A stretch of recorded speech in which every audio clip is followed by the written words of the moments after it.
Atkins says the agency will ensure capital can be raised on chain. So that's going to be really cool. U.S. inflation rises to 2.9%, and then 30-year fixed mortgages record records drop in a year. That was one of those things that I was looking at this morning, and I was like, "Wow, dude! Like that is not good."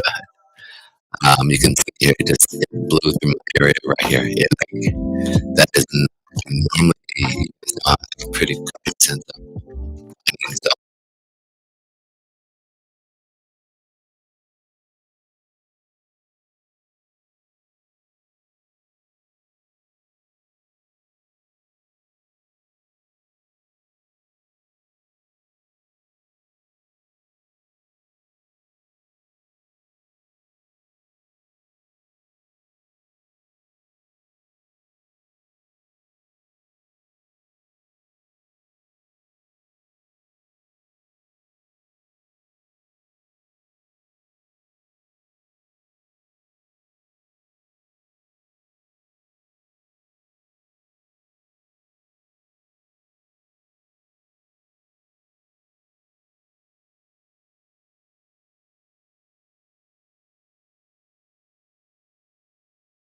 $28 area on the 30-year bond here.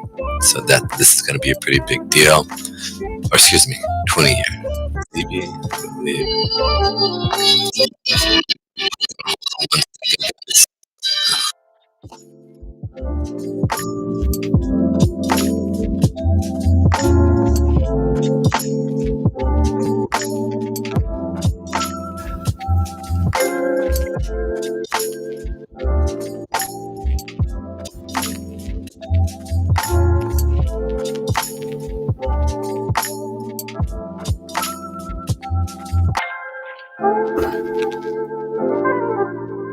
All right, ladies and gentlemen, Pedro's taking a phone call here. I'm trying to work out some technical issues here with the audio on YouTube. If you're on YouTube and you can hear it,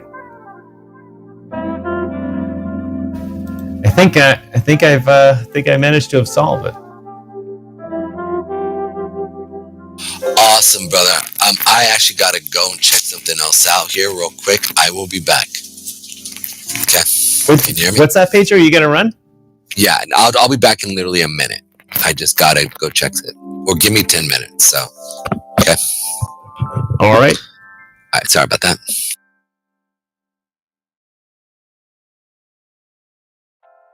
No problem.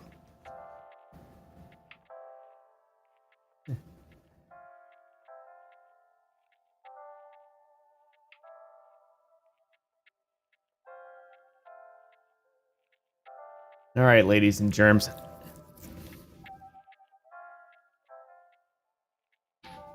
Another tough morning here with I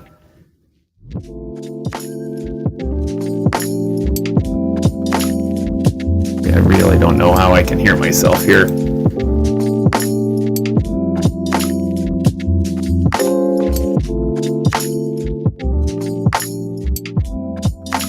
All right, let's try that again.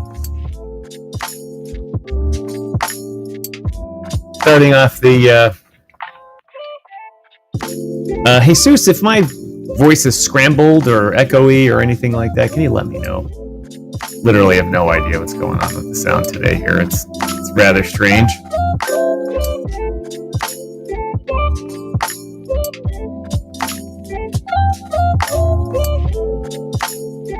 Sounds good, he says. All right.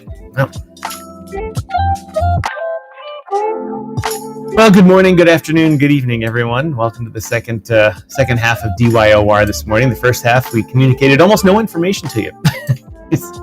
All right, we might as well do this and get it out of the way. Where were you on September 11th, 2001? Feel free to say you weren't born yet, or you were 5, something like that. Let's have a quick discussion about it. It's something that I do every year. I was living in Chicago at the time. And it was 8:30 in the morning, or in the 8 o'clock hours, watching the NBC Morning Today show. as I did frequently with Matt Lauer and Katie Couric.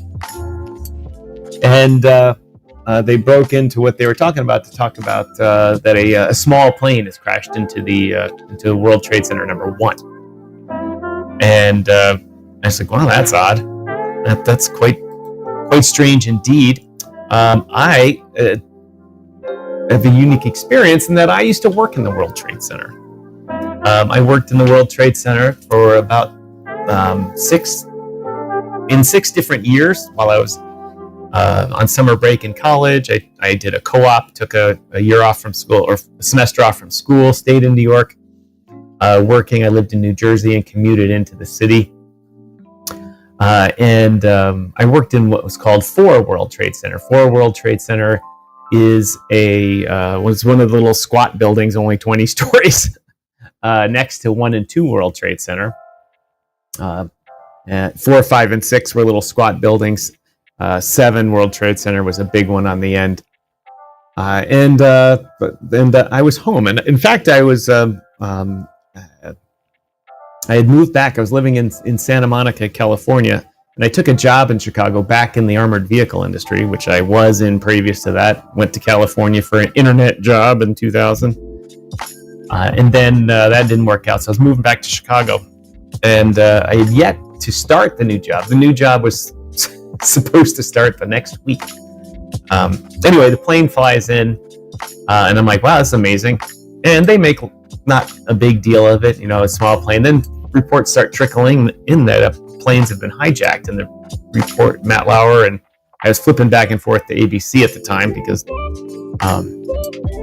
they were a quality news organization at the time.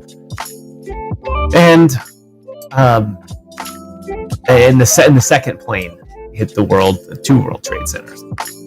And that's when you knew it was on, baby.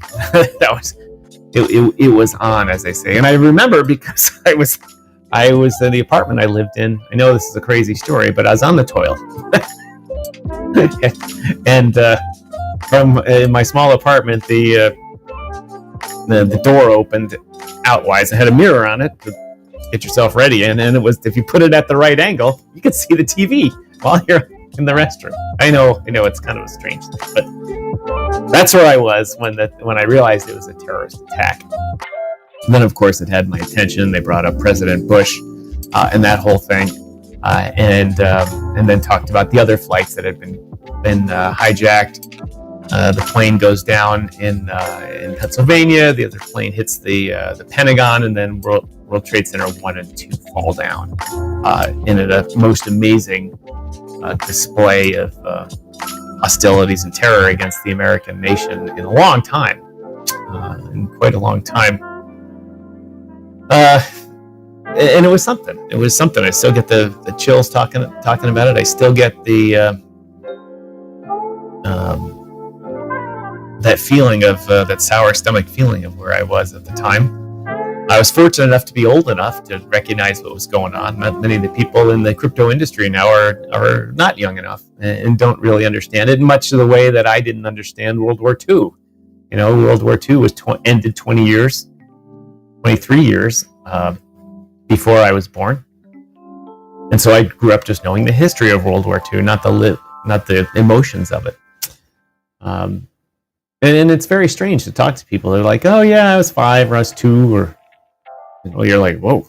Like my son's was born after that a year later. And so he doesn't really understand it either, except from history class and that type of stuff. But it was amazing. And I remember at a 3-story apartment building that I lived in, I was on the 3rd floor. We had a back deck, and you could look up to the sky, and all of a sudden, we're in the O'Hare pattern in Chicago. That's where the apartment was, and it all of a sudden was clear and quiet. I mean, it was quiet. There wasn't much going on. People weren't out driving. The city of Chicago is like other major cities. It's very loud. It's loud and sometimes obnoxiously loud because the fire department is right down the street. And they whew by a couple times a day. Didn't hear that. Didn't hear the jets. Very few cars were out. They changed the train schedule. Everyone started coming out of the downtown Chicago loop to get home. I went and got cash. I got the car gassed up. Casey had to, people are like, is this going to happen in other cities? Is it going to happen in Chicago? Chicago has a building called the Standard Oil Building, Amoco Building, now the Aon Center, that is a replica of the World Trade Center. The old 1 and 2 World Trade Center, an exact replica, just smaller. And people were like, oh my God, let's get out of here. Let's get out of the city. But it was amazing. Pedro, I see you're coming back here. I took this time while you're out to do what we do on 9/11. Say, where were you on that day? And what do you remember of it? And I was recounting to the people that when the first plane hit, it was reported as a small plane. And I was like, no, because I worked in the World Trade Centers. I knew how big they were. And I was like, a small plane would be a little hole in the building, not a massive thing. And then when the second plane went in, I was on the crapper. I could see the mirror on the bathroom door was on an angle. I can see the TV in the living room. So I have the images of me watching NBC's Today Show that morning are in reverse. When the famous videos of the planes hitting and Matt Lauer and Katie Couric and the other people reacting like, oh my God, a second one. For me, they're all in reverse because I was watching in the reflection. Anyway, and so that was, and I asked the audience to recount that also. Crypto Mike says, he says, as long as I was living in a camper beside my dad's friend's house, I was helping build a dog kennel. He says that got to school and everyone leaving, and I'm like, what's going on? Everyone was like, you didn't hear? Planes took down the Twin Towers.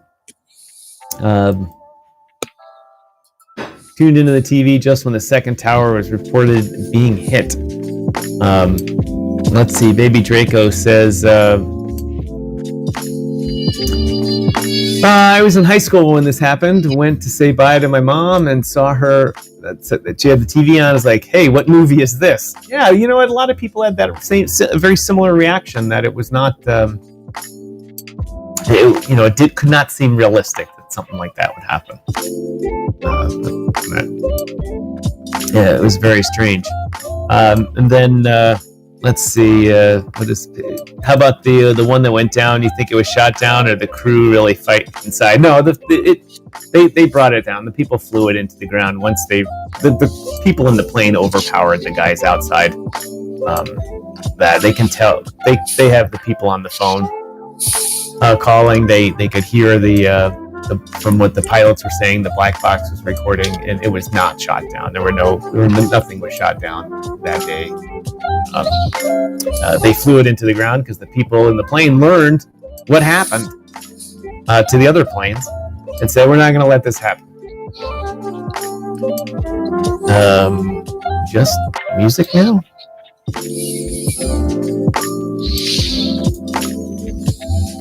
Check 1 2 1 2. He should have.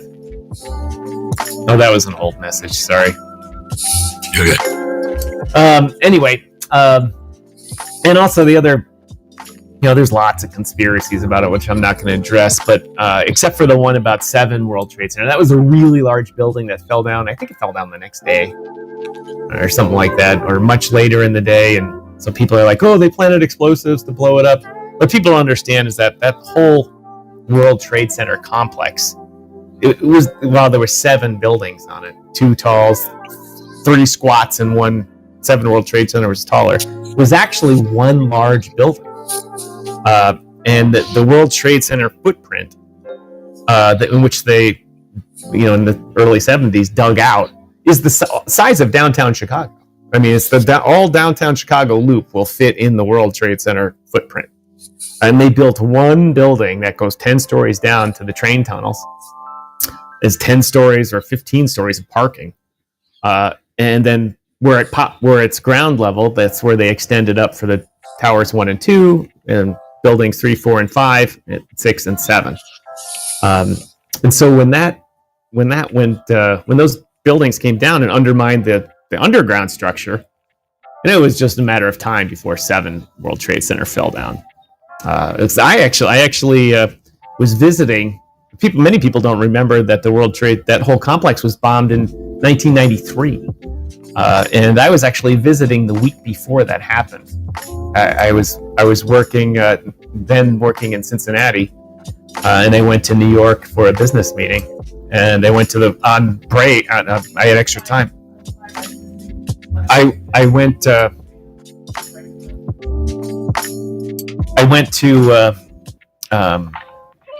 see my friends at work that I used to work with, and then the next week, guy drove a van into the parking garage full of explosives and blew up the parking garage.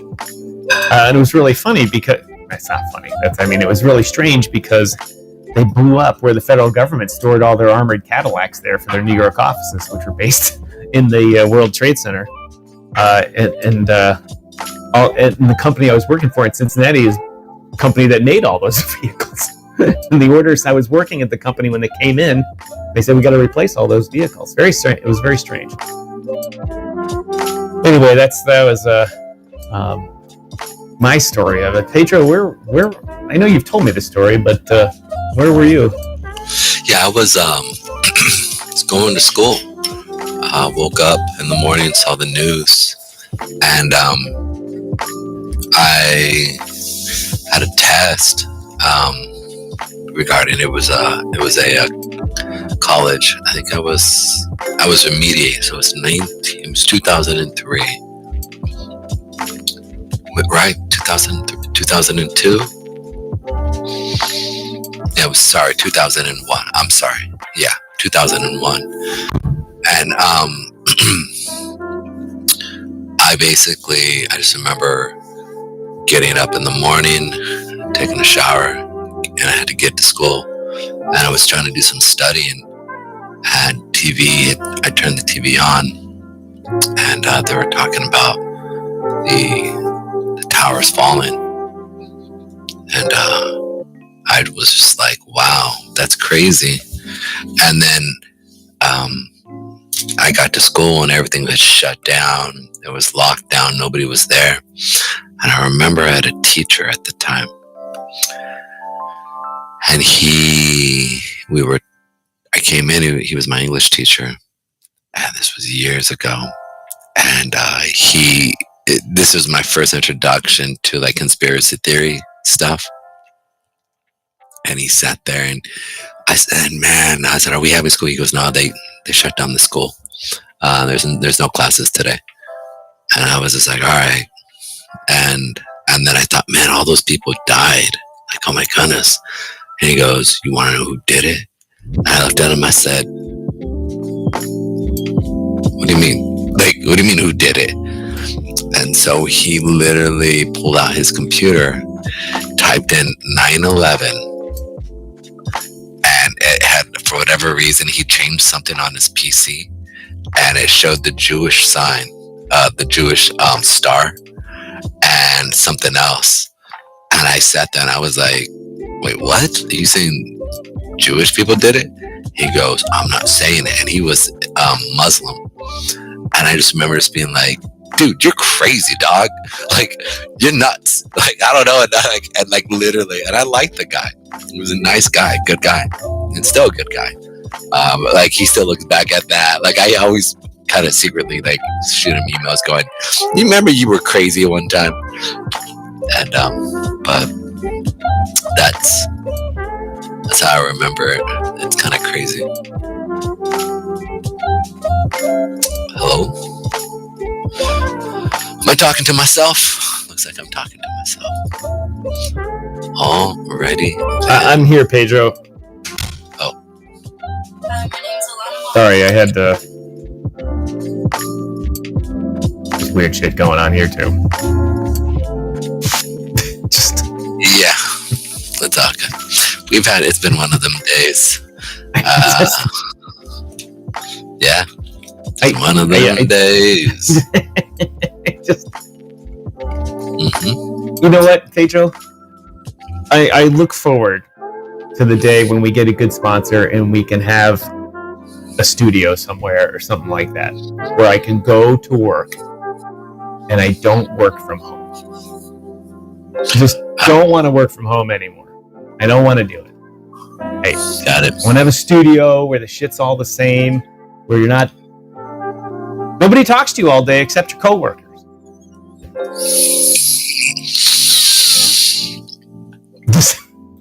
It's just... So, yeah, one of those things, but we're lucky to be here. We're lucky to be alive. We're lucky to be doing what we do. We work for ourselves, which is good.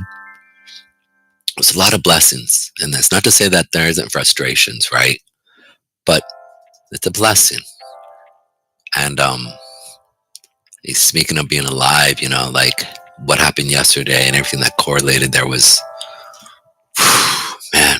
I gotta tell you, that shook me up, Pedro, yesterday. Yeah. It shook me up a lot, not just from seeing the video. And the video, when it came out, I saw it right away. My daughter called me. She saw it right away. She is upset. She disagrees. She's a freshman in college in Colorado. She disagrees with a lot of things that Charlie Kirks says, because the young people just, family and the things that he talks about are not their cup of tea right now. They think about other things. So I'm not going to the individual things about it, but she's like, he's still a dad. He's still a family man. He's still a human being. He's for free speech. That's what this is all about. And she had some asshole, this white kid here over my shoulder here, that we want to try and find. I gotta believe that there's a mother there that's already identified her son or buddy. I mean, if that was one of my buddies, I'd be like, oh, that's Jim. Hey, wouldn't take that long. And but it's such a shame that a voice that was cut down. I followed Charlie Kirks only really from the presidential election cycle because he was referenced a lot. And he raised a lot of money, and he was very influential. His college campus visits is kind of the reason why President Trump won much of the youth vote. Or I shouldn't say much of it, a much larger share than in other presidential elections for Republicans. Because Charlie, I was listening to, I don't remember which commentator, they all knew him. All the guys on TV know him because he's so ubiquitous there. But they said he joined one of the political action committee. I think it was Breitbart News, or in 2012. He was a high school student, and he wrote them, and he said, "Look, do you guys need help?" He said, "None of the kids that are my age can talk about conservative issues. They get shouted down by their friends and by other people, and even adults, and they don't feel comfortable talking about it. So I want to come help."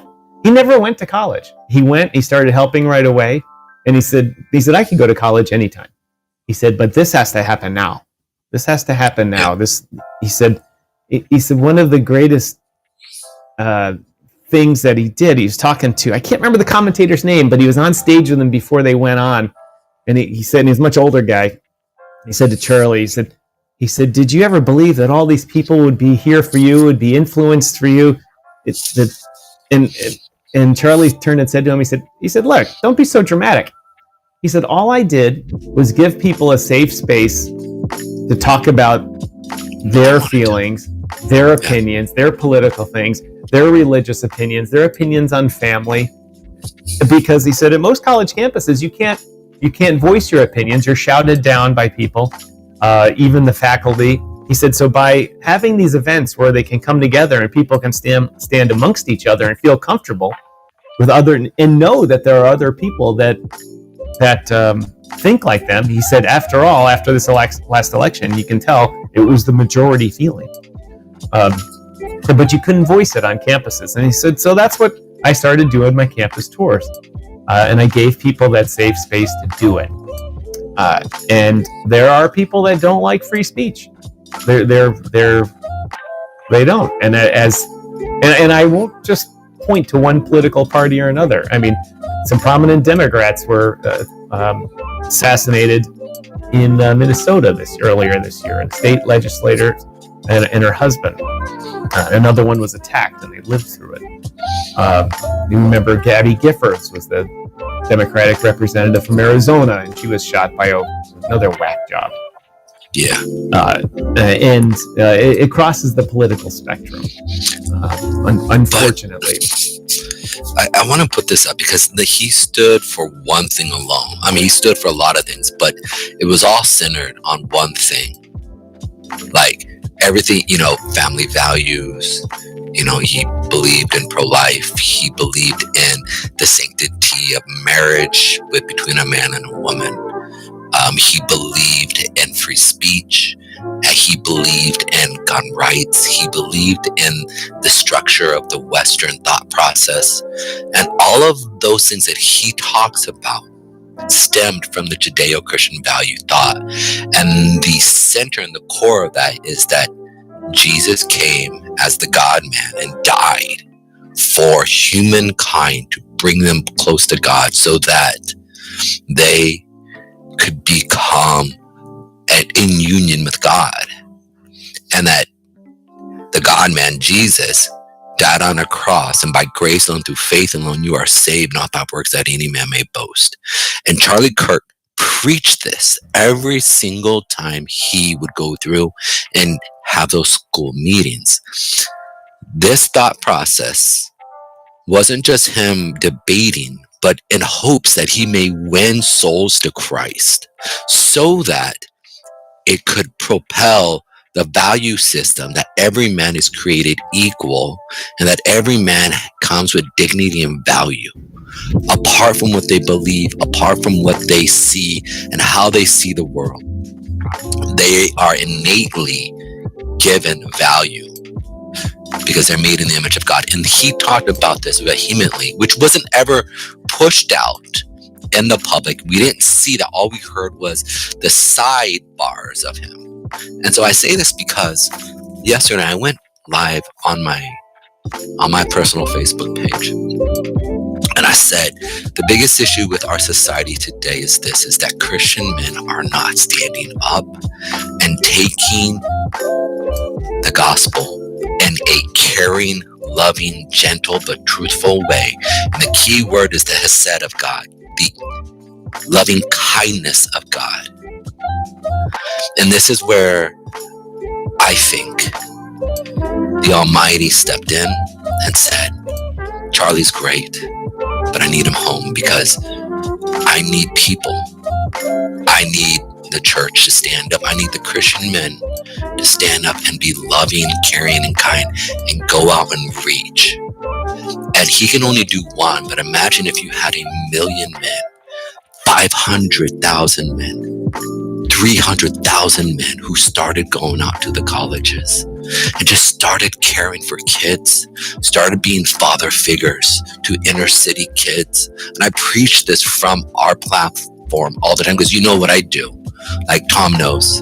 And I say this because my heart is burdened by what happened, but also it is a call to Christian men who claim that Jesus is Lord and that it is by grace alone, through faith alone, that we are saved, not by works that any man boasts, to go out to the highways and byways, into the colleges, and especially into the inner cities, and to love. If we do this, Charlie's death will not be in vain. And the landscape of America will be changed again, and another great awakening will happen. But it doesn't start and will be in vain if we sit back and don't do anything. Get involved at a local foster care agency. Start reaching out and find out how can we help with Palestine. One of the biggest issues, I have a friend of mine, she's a political left-leaning, or she's very far left-leaning, but she straight said, the truth is you guys care more about Charlie Kirk's death than the deaths of children happening in Palestine. And listen, I understand that many of the Hamas leaders have bombed Israel. I understand that in the process of all of this, there's been great travesty. But the reality is this: as men, as believing men in Christ, we are called to love, and to love gently and to love kindly. Because I've had people who've loved me like a jerk, and they were loving, or excuse me, they did have love for me, but they were jerks. They were not kind. They were not gentle. And this is where we need to go out. We need to be able to toe the line. We need to be able to hold the line. But also at the same time, we've got to have soft hands to swaddle a baby, and also pick up an iron fist and hold the line. And so I don't know. That's my heart. I will fast and pray for Charlie and for his wife and his kids. And I'm probably going to give money to the family and help them out. But it's just, let's not let his death be in vain. Can you hear me? Oh, Tom, I can't hear you, bud.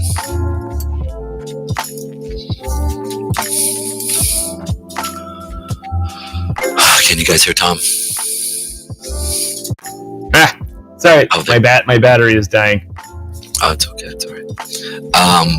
But this is where I think the Almighty let this happen, so that I can't tell you.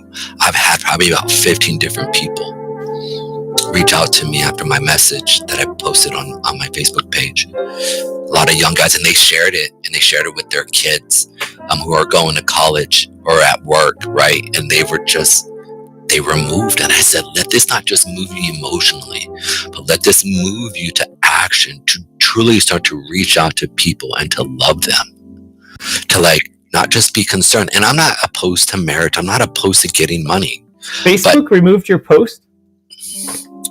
No, they did not. Oh, sorry, that's what I thought you said. No. What I'm saying is I posted on Facebook. And the point of this is, let this not go to shame. Let this not just be floundered. Let this be an opportunity for you to rise up and say, how can I be the hands and the feet of Jesus into this culture who hate men because men, and on a right, listen, they're not opposed to men being super aggressive towards women and not caring and loving. There's a reason why you have a feminist movement that would rather deal with a bear than a man. I like that. There's a real movement here. Wait, you're getting on a tertiary or quadruciary I'm saying this. You're right. Let me just say it like this. Be the hands and the feet of Jesus in love. Look out for the orphan, the widow. Look out for the destitute. Look out for the alien. And if we do that, man, we could win our nation back and have another great awakening. There needs to be a great awakening against hate. The various channels have been very, very interesting listening to. They've been able to say all the things they didn't want to say the past couple of years, in the past 24 hours. And as much as people hate the MAGA movement and all that, there's been a lot of vitriolic rhetoric, and I won't say on the other side. I'll say from about 30% of the nation, where everybody that disagrees with anyone that's not of their liking is fascist, Nazi, racist, homophobic, transphobic, all these things. That it's like the most amazing thing is that 70 million people can be all of those things according to people. And so that hate that comes out drives circular thought, I'll call it. I'll call it circular thought, in which they hate more, and then it creates more people in their movement who come out and say similar things, and then they agree with each other, and then the logic goes in a circle instead of which the famous term circular logic, we all know, is equivalent to a toilet flushing itself. And it's really brutal, especially on social media. And you listen to these idiots on Blue Sky and things like that. They're like, you just say something that's just slightly off of their views, and they're like, well, you're obviously a Nazi. I'm like, yes, you're right. I was in Germany in the 1930s and 40s, and I wore the SS stormtrooper outfit. You're right. You're sorry you caught me. Or a racist. They've been called a racist. And I was like, it just doesn't make any sense. Hold on a sec, Callie. But when you're talk about, essentially the hand of God yesterday calling Charlie home to do his work. But I had quite the day yesterday, Pedro. It was, and I'm willing to share this with our viewers. It was very emotional for me seeing a father shot like that, just simply out of hate, not out of war, or even crime. That's one thing too. But the fact that his life was taken so publicly, just because of words that he says, not because of actions that he's done or anything. It was a lot to handle. And when I learned that when I saw the video, I'm like, oh, there's no way that the news is reporting he's in critical or stable condition. I was like, there's no chance. That was, you're just like, oh my God. And, but when it finally came out and announced it that it passed, I was in the car. I was in the car and driving somewhere with the missus, and we were listening to the news, having an emotional discussion about it, this, that, everything from anger to sadness, and referencing that,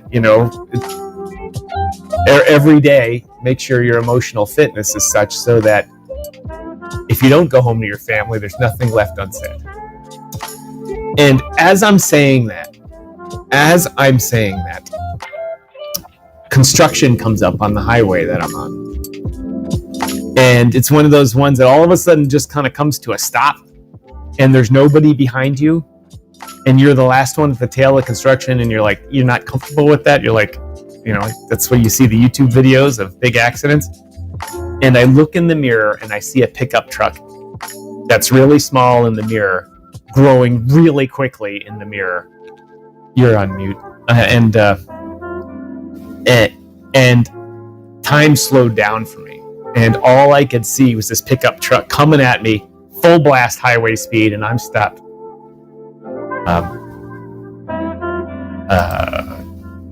I can't hear you, Pedro. Can you hear me now? Yeah. And okay. And all of a sudden, you get hypersensitive, and tachypsychia kicks in. You get narrow vision, and I'm watching this truck come, and so I'm plotting. And all of this, I'm telling the story in 5 minutes, but it happened in an eighth of a second. Yeah. And there were orange cones this way and a shoulder this way, and the car in front of me was just this far in front of me because it came to a halt. And I'm like, I only had enough time to go use the voice, no, because I knew this guy was going to hit us and kill us. And in the mirror, I see his truck wigwagging as it's skidding towards us, and it's going fast. And at the last second, an opening in the construction cones appeared, and I wigged into it, and he kind of skidded into the shoulder next to us, and he ended up about 10 feet in front of where our car was. And I then was able to get right back onto the highway before driving off into the construction zone. And I thought to myself, first of all, I had the adrenaline dump, and I was a wreck. I mean, I was already emotional from the Charlie Kirk thing, and then they toss on a whole bunch of adrenaline and all that kind of stuff onto me, and I was a mess. I saw that guy pull over. I didn't stop to check on him. We just kind of slowly went with traffic because we were almost where we went, and I took a rest when we got where we were going. But I thought to myself, the hand of God didn't help Charlie that day. But he helped Mrs. Striking and I at the last minute avoid this crushing truck hitting us. And it was,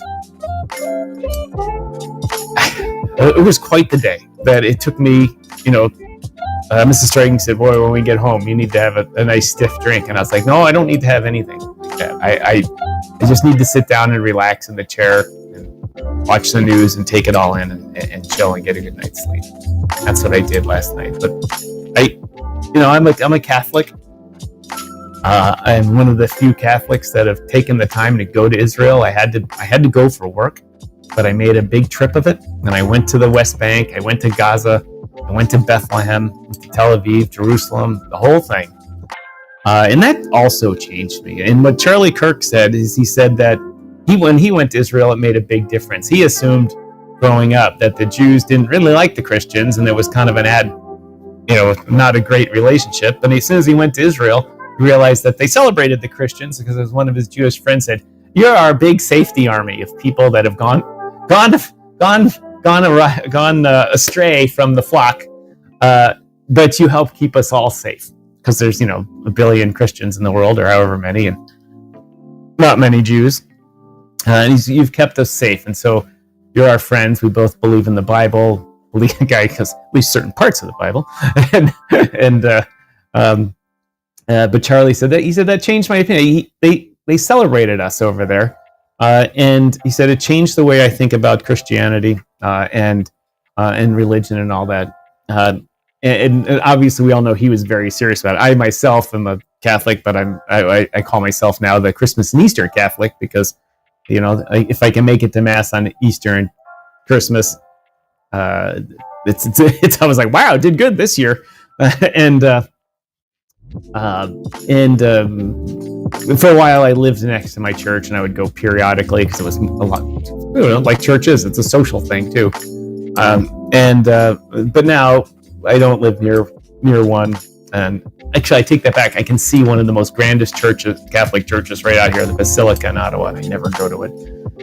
The sun's on the solstice, the sun sets between its spires you're on mute, into my apartment.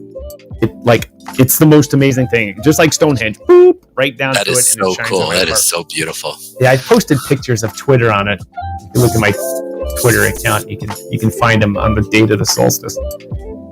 But anyway, so long story short, and it's not a typical talk for us, but Pedro and I like to talk about these things, and today was a good day for it.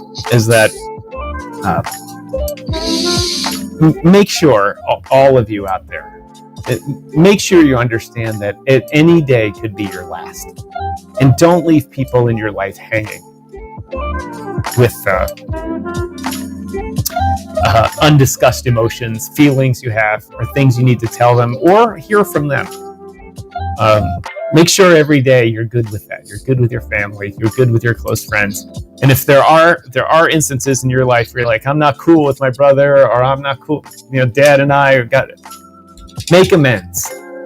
At least say, you know what, you and I are never going to agree on anything, pops or bro or sis or whatever it is. But let's put that to the side and say, you know what, we're family. Let's look out for each other first, and then let our differences that divide us now disappear over time. And if you don't do that, you're going to wind up with family members that aren't just sad at your death, but that are it's more of a tragedy for them instead, because a big gaping hole is left in their life. Make sure your emotional fitness is good, and mine is not. It's close. It's close. I've worked on it for a while now. It's close, and giving me more incidents like this and time like that, and time passing, I'll have that all fixed, or at least not fixed, but addressed. And I encourage all of you to do that. It's just.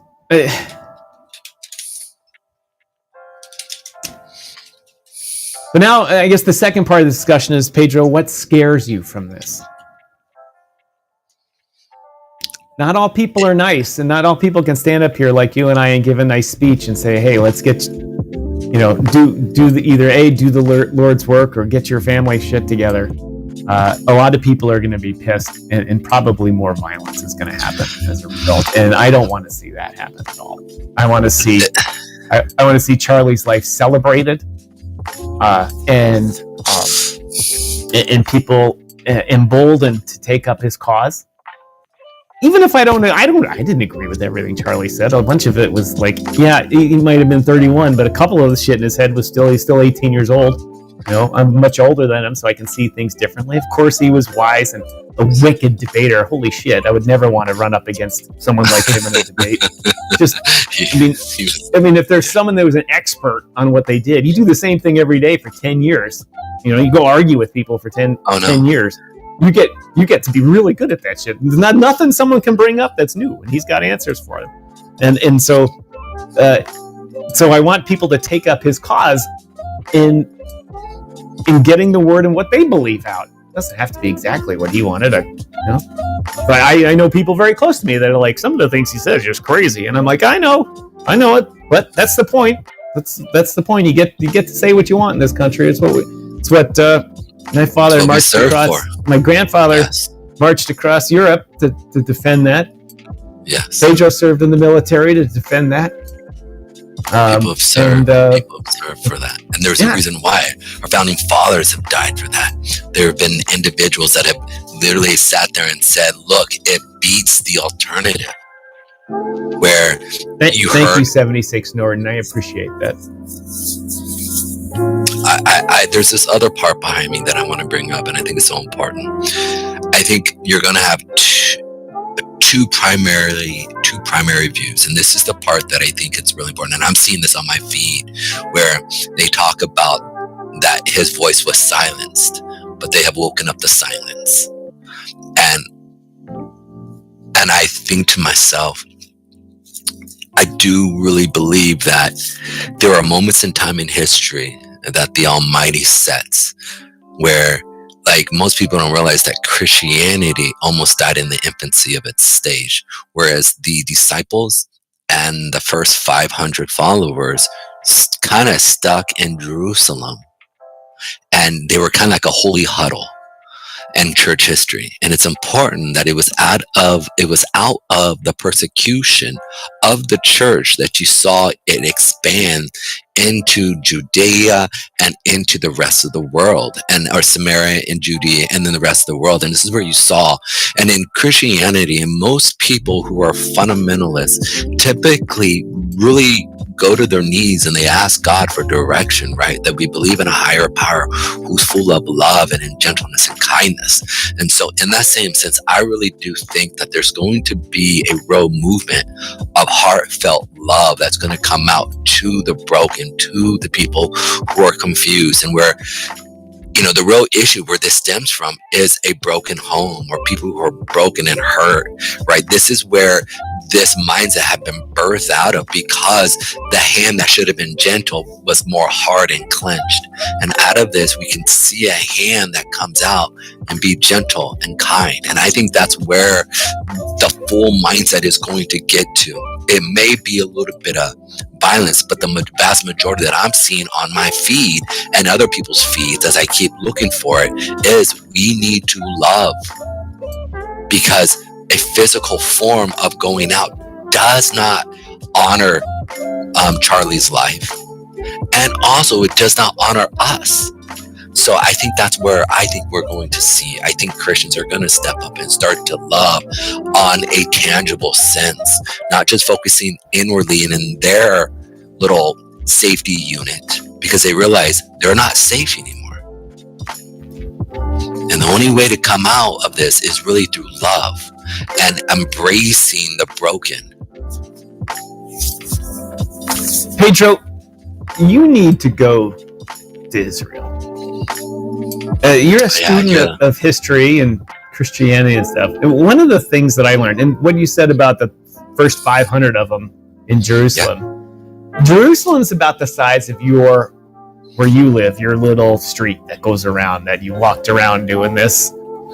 It's not big. I mean, now the city with suburbs is big, but back in the day, the walled city walled cities weren't that big, because you needed, if it was twice as big, you needed 16 times the amount of stones and people to guard it. And it's not big at all. And so the sect, S-E-C-T-S, sects. Yeah, the sect of Judaism called the Way. Right. Yes. Yes. And so they're over here. Christians are over here. You know, well, it was still 700 years until. Wait, hold on. Yeah, it was the Jewish sect called the Way. But they're like street gangs because there's only so much space in there, and like we huddled on, and you can walk around the whole place in 10 minutes, and then so you can just see people over there. They're like, you know, shit, man, he's got the white robe on. Oh man, that I don't know, shit. Is that a Jordan robe over there? Shit, motherfucker, God, jeez, Christ, Christians, God damn it.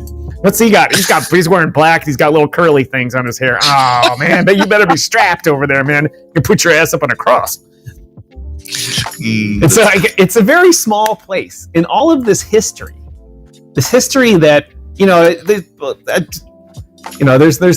a lot of things I believe and a lot of things I don't believe because I'm a man of science. But one thing I do believe is that what happened over there is one of the greatest stories ever told. And in the amount of people that it affected over time is one of the most incredible things to happen to humans ever. Whether or not, I'm not saying whether you agree with whatever. I'm just saying one guy decided to do something. Yeah. And people are killing people to this day. Right to today. To this very second. Not just yesterday with Charlie's death, but today people are killing each other because of what that guy said back then. What he believed in and what he did. And it's amazing that as smart as these humans are, what he rose for, and the intelligence that we have, is how stupid we are to let words drive our emotions to the point where we kill other people. Yeah. I don't understand. I've never been oh yeah, well you don't believe that shit. Well, I'm gonna beat your ass there. I'm like, oh, he doesn't believe it, whatever. But thankfully, my mom told me, like, one of the very earliest things I learned was sticks and stones may break my bones, but words will never hurt me. I don't care what people say. What people say about me that is their problem. What people say about religion that I'm part of, that's their problem. It's not my problem. And but to this day, humans are still acting like idiots. I get it. Some people have smooth brains and don't think through things well. Some people are a product of their environment and their family. I get it, all that type of stuff. But at some point in all these years of evolution and teachings and all that, something should have said to somebody like, hey, if I kill that guy for it, is it really going to change anything? That make me feel good for a minute? Nah, I'll feel like shit because I took a human life, but at no point did that ever go through the human brain system, and put a stop to it, unless it was, and there got to be too many humans, and then so they evolved into we better cull our own herd, so let's do stupid shit. I guess that's why you get all those videos with the Darwin Awards. But it's still amazing. It's still amazing to me, and I've lived all over the world. I've traveled to every corner, not every corner of the world, but many corners of it. I've met people from all over, as the famous line from Full Metal Jacket is. I'm so glad to have been educated to travel the world and learn how and plan how to kill them, plan how to kill all the people we meet. But I've traveled the world around, and it's very, the world's very different everywhere, but it's just different variations of the same thing. This is mine.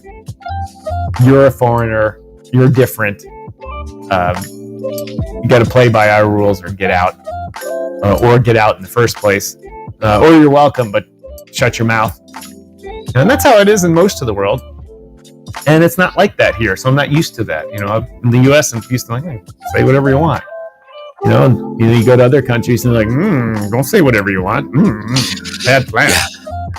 Yeah. And it's not just from the government. It's like other people too. They're like, what you talking about, Willis? Them's fighting words. And I'm like, no, it's just my opinion of things. And they're like, you're not allowed to have opinions like that. Bad plan. So I feel lucky that we're in we're in a country where you can say, yeah, I firmly believe this, and proselytize about it.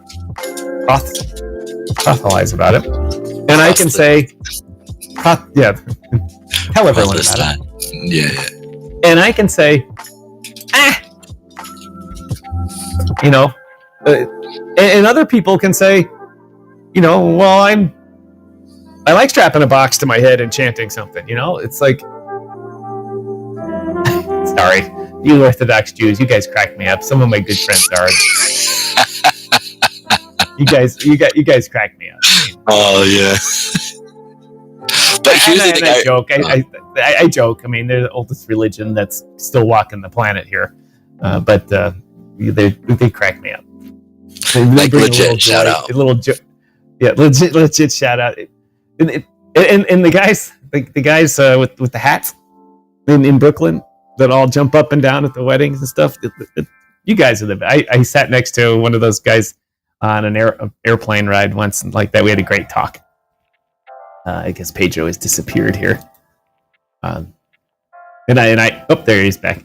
And I talked to him. Pedro, I was just saying, I sat next to one of those Orthodox Jews. They have the big hats, like the British aren't, Buckingham Palace guards. And he had the box. Yeah, and he had the box with the hat, and carrying it and stuff like that. And I said, you got to tell me about the hat. And basically it was, very expensive. His family saved for it, and all this type of stuff. And it was an honor for his culture and stuff. And so I gave him credit for that. I said, you got to admit, when you're all jumping around at the wedding, all up and down. I said, first of all, that's amazing that you can all coordinate that for a bunch of white guys. He laughed, and I said too. I said, do you really think that's a 5,000-year-old tradition, or did that maybe come up about when they invented cameras and stuff like that, so you could see yourself doing it? And he said, my friend, he said, what is the tradition anyway? It's kind of what you make of it, right? And I said, trust me, I know things change. And he said, much of tradition wasn't written down anyway. It just went from one generation to the next, and perhaps it changed. And I was like, is that like the box on the head too? And he just, let's not get into that. It's pretty funny. Anyway, I enjoyed my time in Israel a couple of times. I have to share this. I gotta share this. This right here, man. Carmen Crypto in the house. Thank you for joining us, Carmen Crypto, on this strange day indeed. Go ahead, Pedro. Sorry to cut you off there. Nah, it's all right, man. I'm gonna share this. This is like on screen. Yeah. I'm gonna just give me a second. I just don't want to. All right, just while you're doing that, just give me 1 second here, Pedro. Ladies and gentlemen, welcome to DYOR Live here. We're in our final half hour of the show for the day. An interesting day here indeed, here on the DYOR Media Network. Pedro and I have taken this day to talk a little bit about Charlie Kirk and, of course, 9/11. I had the unique experience of working in the World Trade Centers and having the place that I worked get exploded. Fortunately, I was not working there anymore. In fact, I have witnessed 2 explosions at the World Trade Centers, in '93 and in 2001. The people that my family knows perished in that. And people with Tanner Fitzgerald, with many of the other things. And so it's a very, as my aunt said, she said the funerals are nonstop on September 13th, 14th, 15th, 16th, 17th, 18th, 19th, 20th and stuff, where they lived in New Jersey. And that same scene was obviously done in many, if not all of the cities in the commuter zone around New York City that day. And then with Charlie Kirk, Pedro and I took some time to talk about, as we say, your emotional fitness with life. And I took some time to talk about that. Pedro took some time to talk about trusting your way with God and, as they say, living the good life by him and getting his word out and stuff like that. As I'm saying this as that Ukrainian girls murder is talked about here. Unbelievable. So we veered from the normal crypto day to day to, as they say, talk about the nation's business and the world's business today. Because as many of you viewers know, Pedro and I sometimes go astray, and now I have this whole system to keep us on track. Just turned it off today. Yeah, I saw that. That's done. Turn that shit off. And me and Tom have even said, I said, we love it because it does keep us on track. And I like it because it flashes and it lets me know, hey, this is what we're supposed to, we both have ADD. And plus we both have ADD. So it's like what? The shiny light? What? Oh, that's great. Talking the blind, leading the blind over here. But I'm sorry, keep going, but keep going. So while a little different day here at DYOR Live, an important and interesting day indeed. For sure, tomorrow, which will be, we promise you a day of charts and how to make some monies in the market here. The market, as you can see over my head, is Bitcoin is out, starting to trade out of its little idiot box there and that kind of stuff. Which so we'll get to that tomorrow. But Pedro, you had said you had something you wanted to talk about here. I'm putting your screen up. This is beautiful. It's from the Facebook page, Beauty for Ashes, Hope and Healing in Jesus Christ. And so this person shows the picture here of Charlie Kirk basically earning his reward.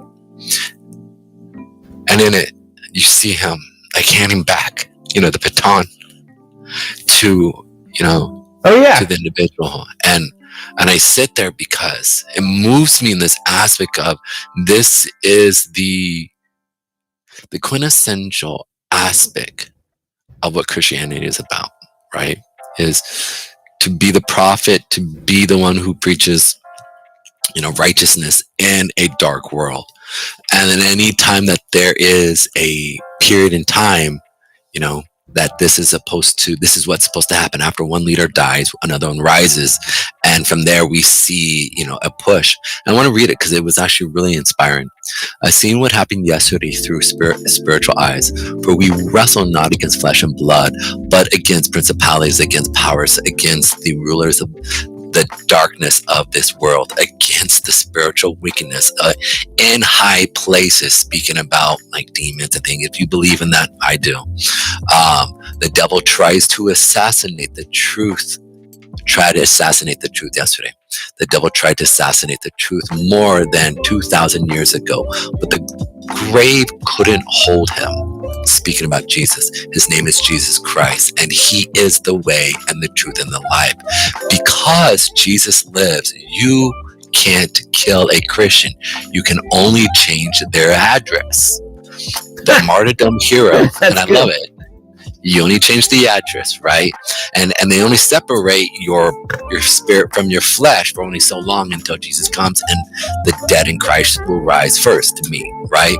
And so the truth, and this is part that, so the martyrdom of the hero, Charlie Kirk, stood for the truth. He stood on the word of God. The truth will never be silent. What the enemy meant for evil, watch God turn for good.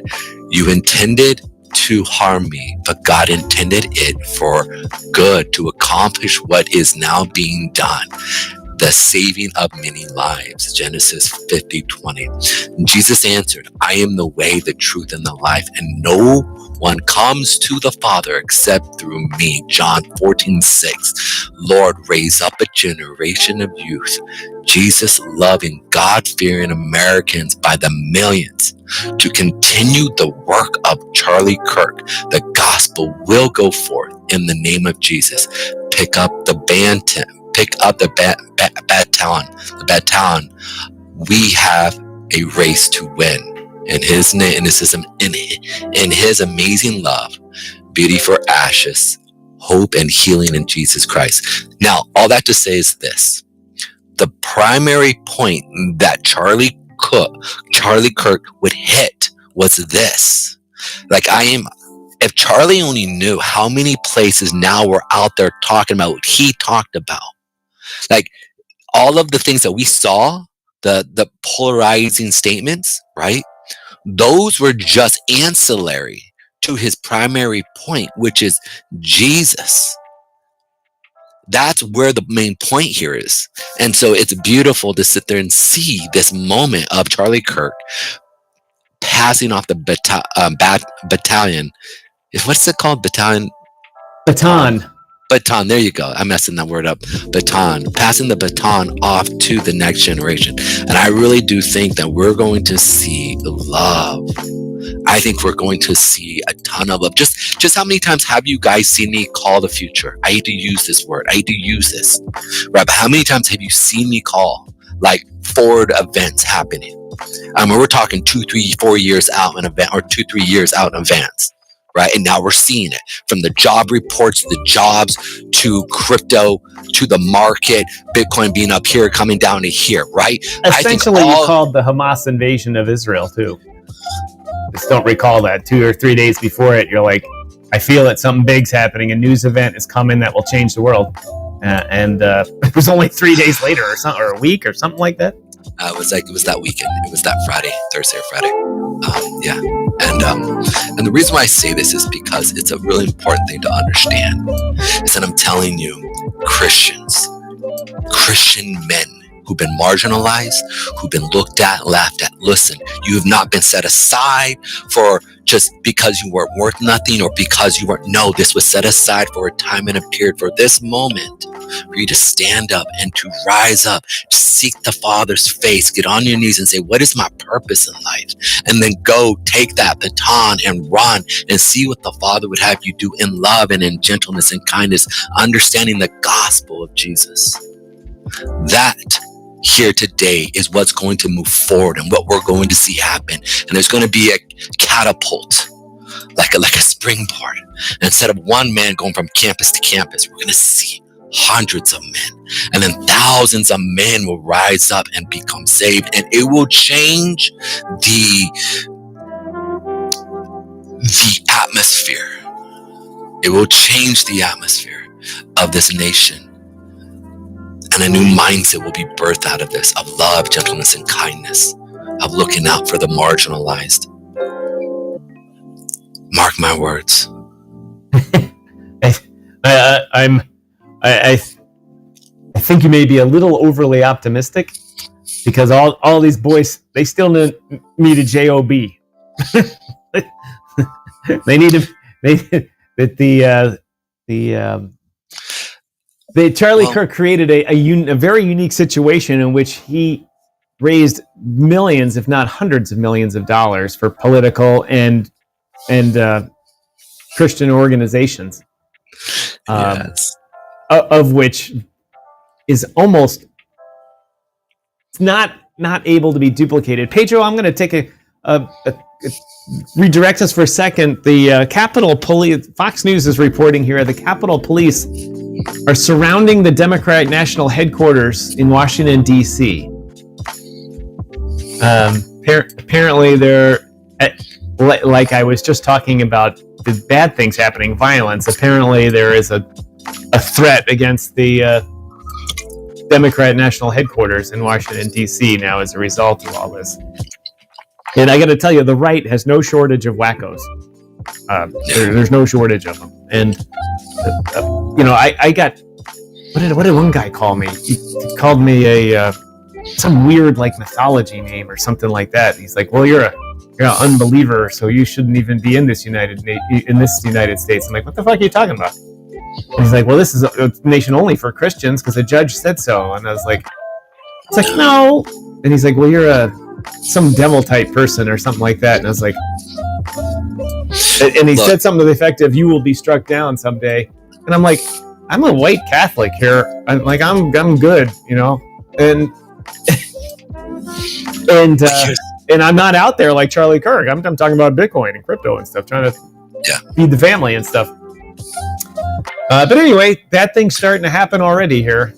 Okay, so do me a favor. So remember, just like the far left like to point out circumstances and one-off situations. right? Again, this is a one-off situation. I speak to the vast majority out there, to the vast majority who are silent, but are crying out, saying, Lord, what do you have of me? That's who I speak to. And there's always going to be the one-offs. The anomalies will always be out there. But I speak to the vast majority out there that are crying out. And those jobs that you speak of, let's not forget the second awakening came under the fall of slavery, when we literally had a complete catastrophe of on an economic proportion like we've never seen during the nation. There were no jobs, nothing happening.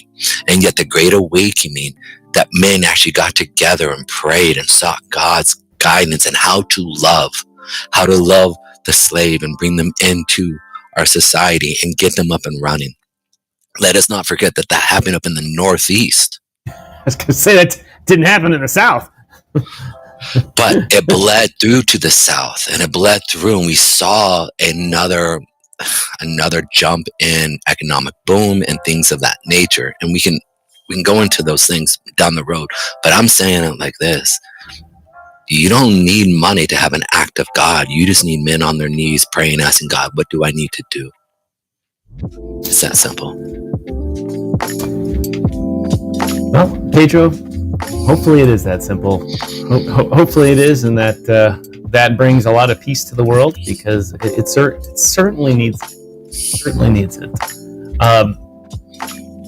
Pedro, we've got a lot of people watching us all of a sudden here. We got it just dropped, but there was 25 people watching us here just a moment ago. So for those of you that are new, this is DYOR Live here. We're a digital asset financial talk show. Talk about Bitcoin, the NASDAQ, investing, regulations and policy in the industry, all that type of stuff. And today we took a little turn to talk about the matters at hand. What started out, I thought about the topic of this show because today there's 6 pauses in trading in the regulated markets for the 4 planes that were hijacked on 9/11, and then at the times they were hijacked, or the times they crashed. Yeah, the times they crashed, and then 2 also for the times that the towers fell in New York. And so I thought, I just thought a nice topic today. The markets pause during these troubled times, or whatever I wrote for it.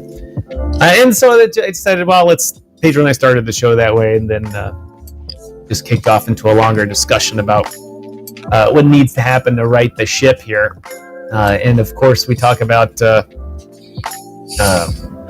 good things that can happen. More people talking about, more people getting the word out that regardless of what happened to Charlie, he created groups of people that were comfortable with talking to each other and saying, no, I don't believe in that crap you're trying to tell me.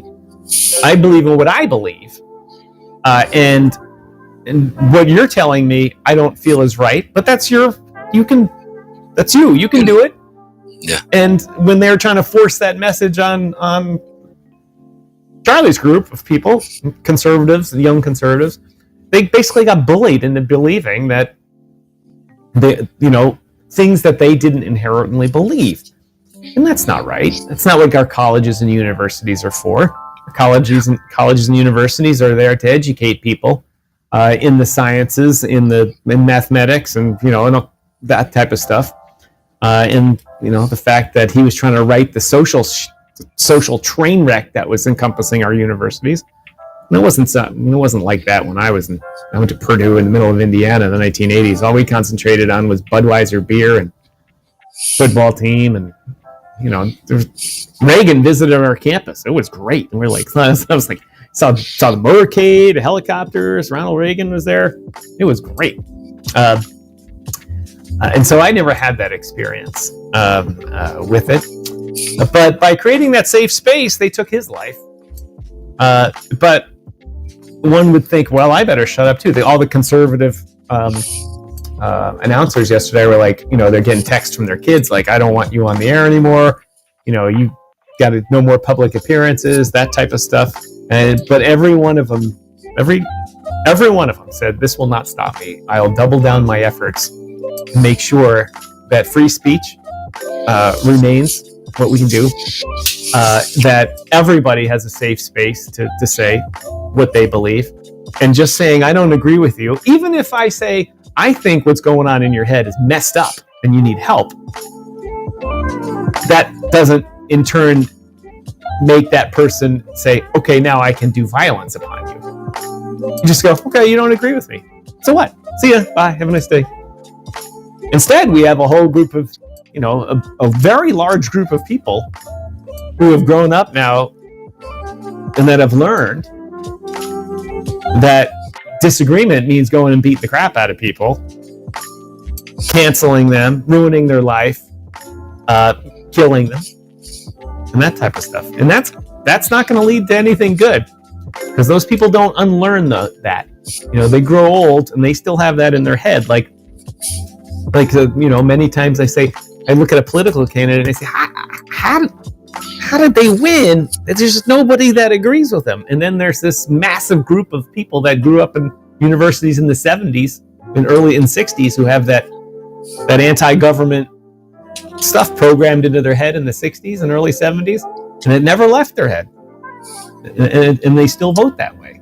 And you're like, wow, you've created a mess with this younger generation. I'm starting to go astray here. No, but I mean, but you're hitting a point that I think is really important to understand, is that Charlie believed that every person was created in the image of God. Mark Rubio talked about this when he was on his campaign trail back in, I think, 2016. Somebody they were part of the atheist group, and they stood up and they said, my biggest fear with you, Mr. Rubio, is that you are not going to be a commander-in-chief, but a commander-in-preacher. And he stood up and he said this, and this is what Charlie Kirk echoed. He echoed this throughout all of his statements, where he literally said, I believe each man and woman, child is made in the image of God. They are the imago, or I always mess up the Latin, but they are made in the image of God. And in that same sense, they are innately endowed with dignity and with honor and with value. And nothing they do, say, and think can deter that away from them. And because of that, they have a right to speak. This is where our fundamental right of freedom of speech is derived from, which is in the Bible. The ability to protect yourself. Again, another thing that the Bible teaches, whether that's in the Old Testament or in the New Testament.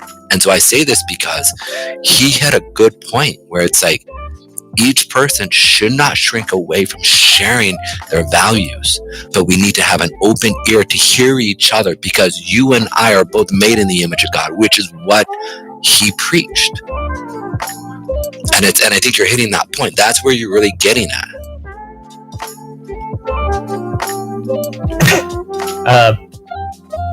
Sorry, I just put the Fox News thing in my ear as they're. I thought they had said something about coming back to it, about getting closer to picking up this guy or whoever he is. But as far as your, what you have to remember, Pedro, as a professor of the faith, as they say, is that there's still much of the world that disagrees with you and goes about it according to their God or their belief system. And even I throw shade to my fellow Catholics and Christians when you're talking about free speech and those inalienable rights that were given us. And when our founders founded the country, they didn't know anything else besides God, so it was founded under God. But the Christian, especially the Catholic Church, hasn't been so good with free speech over the years. I mean, and we burned a lot of people for free speech. I mean, bad shit happened for a long time, and it took the church a long time to get over that, about 1,000 years. And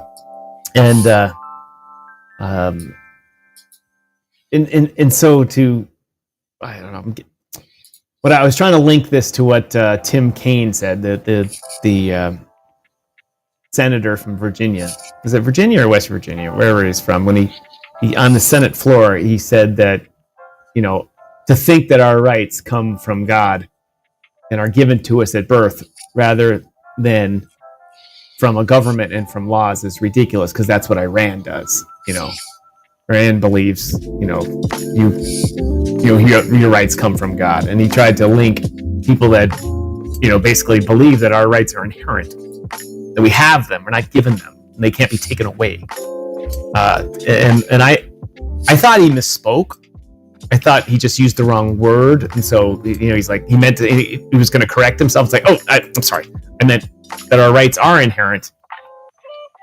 But he's doubled down on it, and he's like, no, our rights come from this, from the government giving them to us. And those people are dangerous. What you said, Pedro, is exactly right. The Bible says a lot of things, of which many people just forgot that the Bible said that, or forgot that they needed to follow it.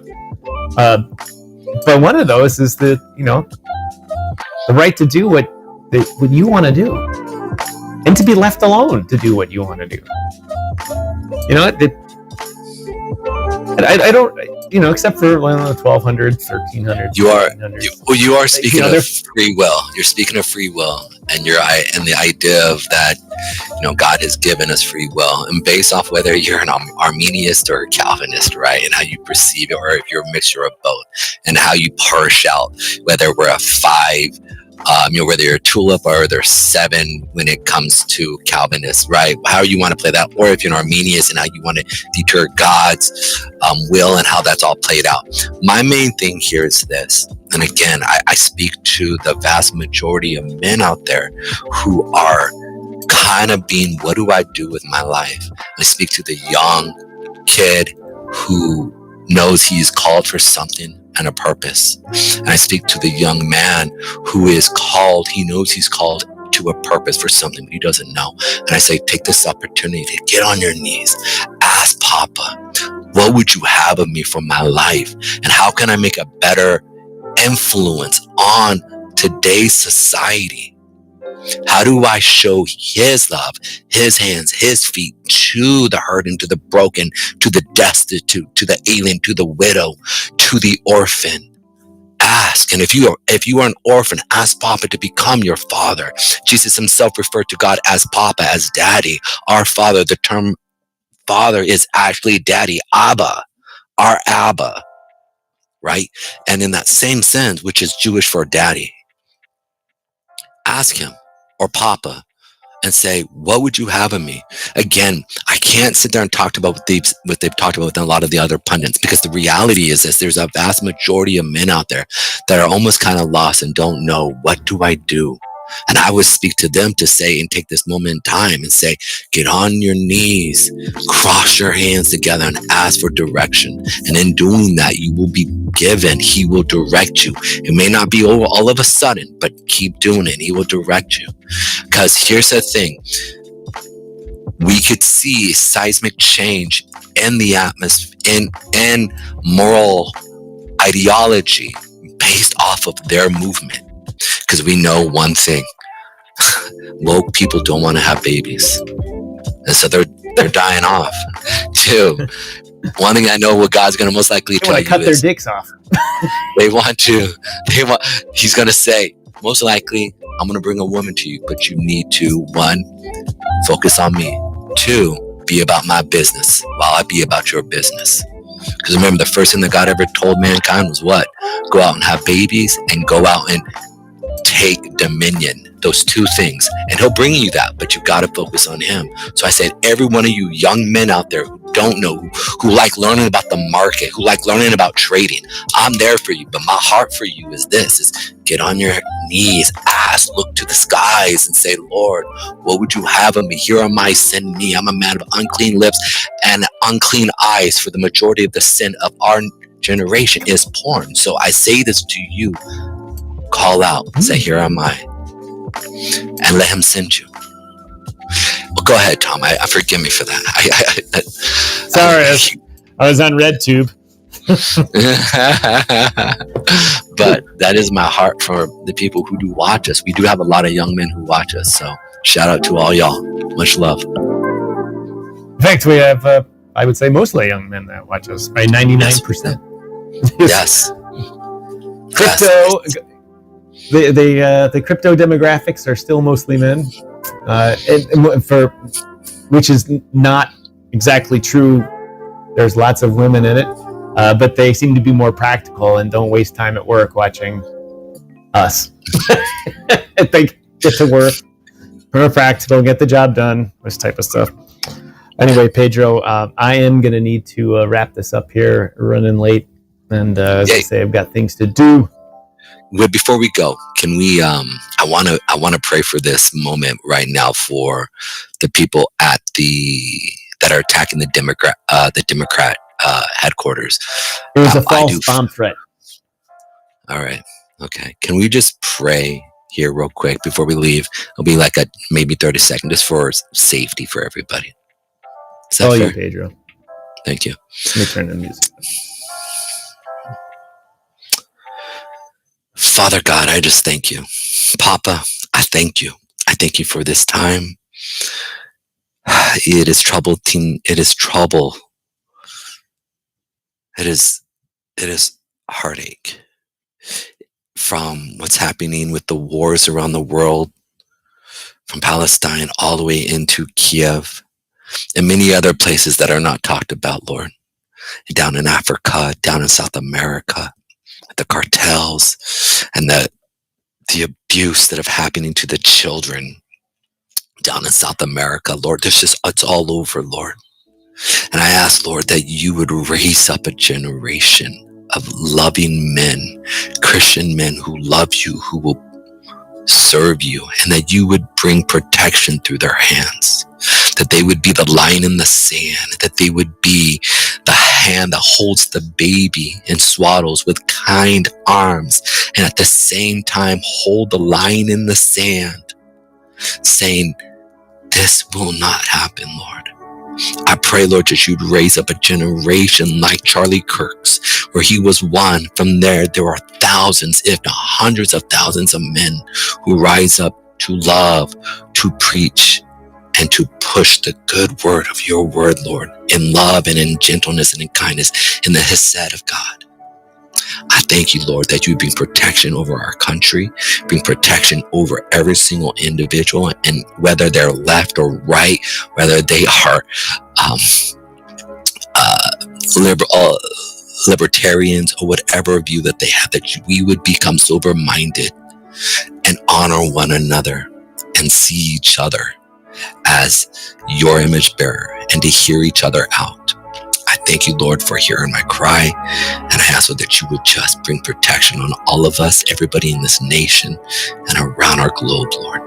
I thank you, Lord, in the name of Jesus. Amen. All right, Pedro. Sorry about that. Thank you very much for that. You don't need to apologize for that. That's all we got for you today, ladies and gentlemen. I'll just finish that off with, like I said earlier, make sure you still have problems with those that are close to you. Make sure you settle them, because you never know when your day is going to be the last one. Charlie Kirks yesterday, it was almost fine in Mrs. Striking's, but like I said, the hand of God didn't help Charlie, but he helped me yesterday and kept a 1,000,000-ton truck from smashing me. Yeah.